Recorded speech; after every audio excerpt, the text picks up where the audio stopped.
Assalamu alaikum wa rahmatullah. Bonjour mes amis et bienvenue dans cette légère vidéo qui explique avec animation et programmation sur MATLAB la technique de l'intégration numérique par la méthode des trapèzes.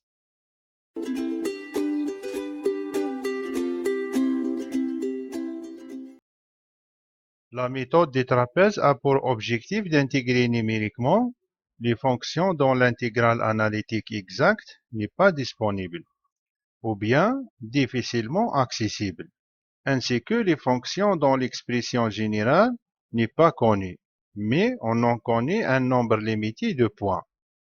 La méthode des trapèzes fait la deuxième partie du troisième chapitre de type méthode numérique, qui explique trois méthodes largement utilisées pour les calculs numériques des intégrales des fonctions. Dans la vidéo précédente, nous avons expliqué la méthode des rectangles, qui fait la première partie de ce troisième chapitre. Le lien de cette vidéo est disponible dans la description en bas de la vidéo en cours. Aujourd'hui, nous sommes en train d'expliquer la méthode des trapèzes.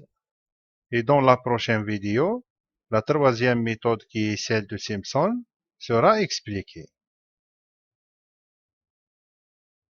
On commence l'explication de la méthode des trapèzes par la mise en place de problèmes que cette méthode est créée pour résoudre, soit f de x, une fonction définie sur l'intervalle AB. Le problème, c'est que l'intégrale analytique exacte de cette fonction sur l'intervalle de définition n'est pas accessible ou bien n'est pas disponible. Et on est forcé de trouver une valeur approchée de cette intégrale en utilisant une méthode numérique qui est la méthode des trapèzes. Alors, la première question demande de trouver par la méthode numérique des trapèzes l'intégrale e de la fonction f de x dans l'intervalle AB, tel que e égale l'intégrale de a jusqu'à b de f de x par rapport à x. En effet, on se trouve parfois dans des cas de problème où la forme de la fonction à intégrer elle-même n'est pas connue, mais on connaît seulement quelques points dans l'intervalle AB. Heureusement, dans cette situation, la méthode des trapèzes reste toujours applicable. La deuxième question de ce problème qui va nous guider à comprendre la méthode des trapèzes est l'utilisation du langage de programmation MATLAB pour l'exécution de tous les calculs nécessaires. Maintenant, on passe à la résolution de ce problème par la méthode des trapèzes. Brièvement, intégrer une fonction f de x sur l'intervalle AB consiste à résoudre le problème suivant. E égale l'intégrale de a à b de f de x par rapport à x. On connaît que l'intégrale e est l'équivalent de la surface S comprise entre la fonction elle-même, l'axe des abscisses x et les deux lignes verticales passant successivement par les abscisses a et b, comme le montre cette figure. Alors, logiquement, on obtient e égale à s. Si la forme de la fonction est connue, on commence la méthode des trapèzes par couper le gros intervalle AB en n plus petit intervalle. Puis on obtient n plus 1 point, avec x1 égale à a et xn plus 1 égale à b. Sinon, si la forme de la fonction n'est pas connue au préalable, on commence directement par considérer les n plus 1 points connus. Et dans l'étape suivante, on remplace l'arc de la courbe entre chaque deux points par un segment de la façon suivante. Puis on remplace la surface S par des trapèzes de cette façon.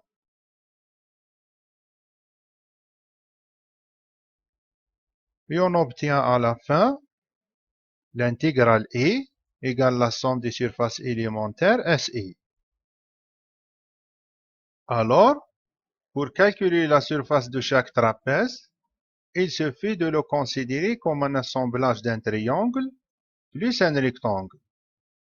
ce qui donne pour un trapèze quelconque E, la surface SE égale XE plus 1 moins XE fois f de XE plus f de XE plus 1 moins f de XE divisé par 2, c'est-à-dire rectangle plus triangle.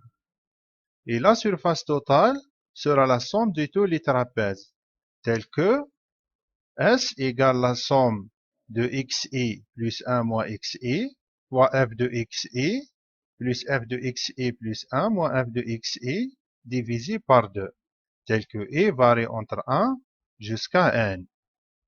Et à cette étape, l'intégrale E qui est égale à S est calculée. Cette formule pour calculer l'intégrale peut être rédigée de cette forme, qui est plus compacte. Et pour la rendre plus visible et plus lisible, on remplace f de xe par ye, f de xe plus 1 par ye plus 1, et xe plus 1 moins xe par he. Et on obtient E égale 1 demi fois la somme de he fois ye plus ye plus 1, tel que E varie entre 1 jusqu'à n. Si les points sont répartis uniformément sur l'axe des abscisses x, ça signifie que les intervalles he sont équidistants. h1 égale h2 égale hn est égal à h. Et on obtient la formule la plus simple donnée par la méthode des trapèzes. E égale h divisé par 2 fois la somme de ye plus ye plus 1, tel que E varie entre 1 jusqu'à n. Dans la littérature, on trouve cette dernière équation rédigée de la façon suivante.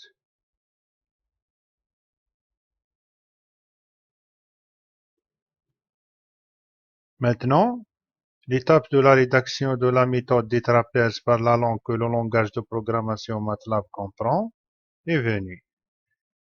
On va intégrer comme exemple la fonction f de x égale 3x au carré plus 2x par rapport à x, tel que x varie entre 1 jusqu'à 2. La distance h entre les points est constante, h égale 0,1. Alors, les indications suivantes vont nous aider à comprendre le programme de calcul, sans oublier que le programme principal fait appel à ce programme.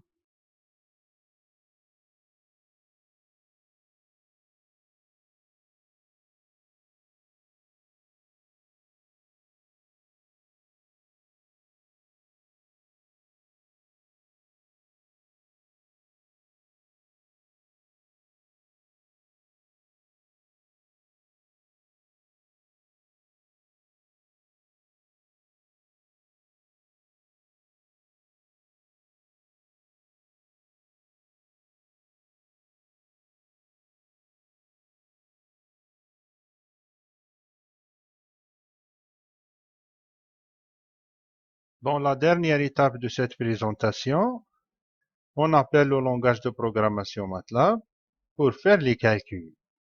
Parce que les instructions sont déjà rédigées sur MATLAB, il ne reste qu'à cliquer sur le bouton Run pour commencer les calculs suivant l'algorithme des trapèzes. Et on obtient rapidement l'intégrale de la fonction f de x I égale 10,005. À ce stade, il faut savoir que l'intégrale analytique exacte de cette fonction est égale exactement 10. Ce qui veut dire que l'erreur de calcul numérique dans ces conditions est de l'ordre de 10 à la puissance moins 3. En effet, pour minimiser cette erreur, il suffit de donner à la distance h une valeur plus petite. Par exemple, h égale 0,01. Et on clique sur le bouton Run pour refaire les calculs. Et on obtient I égale 10,405. C'est-à-dire l'erreur est devenue plus petite, parce qu'elle est de l'ordre de 10 à la puissance moins 5. Par ailleurs, si on veut calculer cette intégrale analytiquement sur MATLAB, il suffit de retourner l'instruction suivante.